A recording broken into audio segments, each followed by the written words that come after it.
ZEE5 ಇರುವಾಗ ನೀವು ನಿಮ್ಮ ನೆಚ್ಚಿನ ಶೋಗಳನ್ನ ಎಂದಿಗೂ ಮಿಸ್ ಮಾಡಿಕೊಳ್ಳುವುದಿಲ್ಲ. ಅದು ಸಂಪೂರ್ಣ ಉಚಿತವಾಗಿ.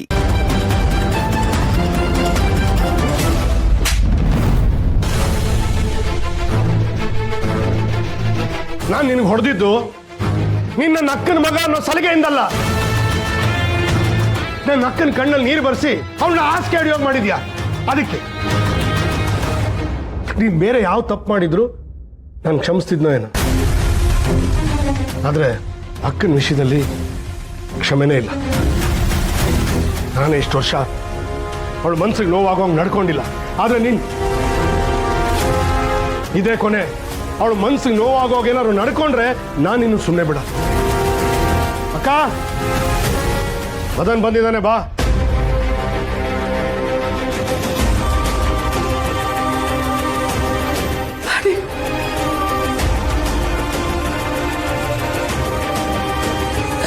ಮಾಡಿ ಮಾಡಿ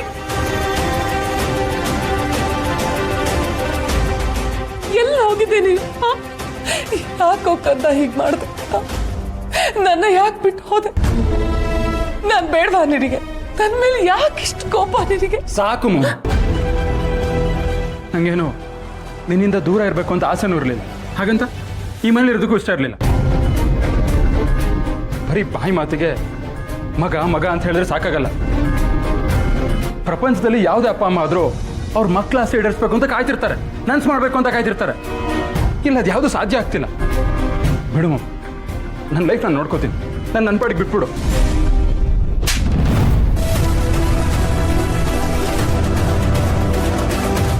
ಈಗ ನಾನು ಹೊಡೆದಿದ್ದು ಅಕ್ಕನ ಮಗ ಅನ್ನೋ ಸಲಿಗೆಯಿಂದಲ್ಲ. ಮುಂದೆ ನನ್ನ ಅಳಿಯ ಅನ್ನೋ ಅಧಿಕಾರದಿಂದ.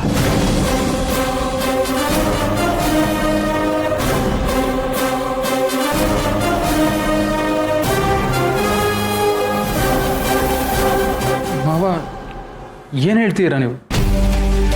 ಮದನ್, ಬಿಸ್ನೆಸ್ ಚೆನ್ನಾಗಿ ನಡೀತಾ ಇದೆ, ಕಂಪ್ನಿ ಫಸ್ಟ್ ಕ್ಲಾಸ್ ನಡೀತಾ ಇದೆ, ಪ್ರಾಫಿಟ್ ಮಾಡ್ತಾ ಇದೆ ಅಂತ ಏನೇನೋ ಹೇಳ್ತಾ ಇರ್ತೀಯ. ಆದ್ರೆ ಈ ವಿಷಯನ ಯಾಕೆ ಹೇಳಲಿಲ್ಲ?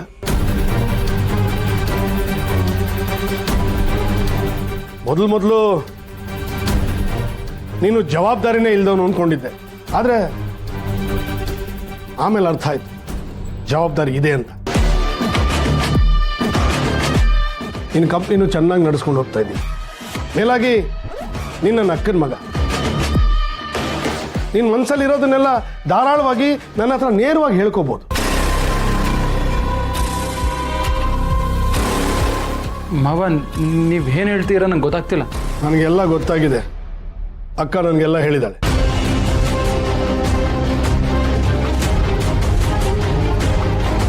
ವಾಟ್ ಈಸ್ ದಿಸ್ ಮಾವ? ಮಾವಂಗೇನಕ್ಕೆ ಈ ವಿಚಾರ ಹೇಳಕ್ ಹೋದೆ? ಮಾವ, ಐ ಆಮ್ ರಿಯಲಿ ಸಾರಿ. ಅದು ನನಗೆ ಗೊತ್ತಿಲ್ಲದಿರೋ ಹಾಗೆ ಮನಸ್ಸಲ್ಲಿ ಒಂದು ರೀತಿ ಭಾವನೆ ಬಿಡ್ತು. ಆದರೆ ನಾನು ಮರೆಯೋದಕ್ಕೆ ಪ್ರಯತ್ನ ಪಡ್ತಾ ಇದ್ದೀನಿ. ಮಾವ, ಪ್ಲೀಸ್ ಮಾವ, ಐ ಆಮ್ ವೆರಿ ಸಾರಿ ಮಾವ. ಮದನ್, ಇನ್ನು ನಾನು ನನ್ನ ಅಳಿಯನಾಗಿ ಶ್ರಾವಣಿ ಗಂಡನಾಗಿ ಸ್ವೀಕರಿಸ್ತೀನಿ.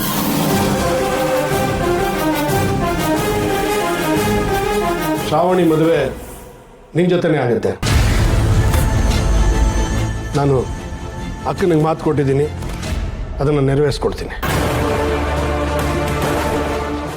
ZEE5 ಆಪ್ ಡೌನ್ಲೋಡ್ ಮಾಡಿ ಎಲ್ಲಾ ಸಂಚಿಕೆಗಳನ್ನು ಸಂಪೂರ್ಣ ಉಚಿತವಾಗಿ ನೋಡಿ.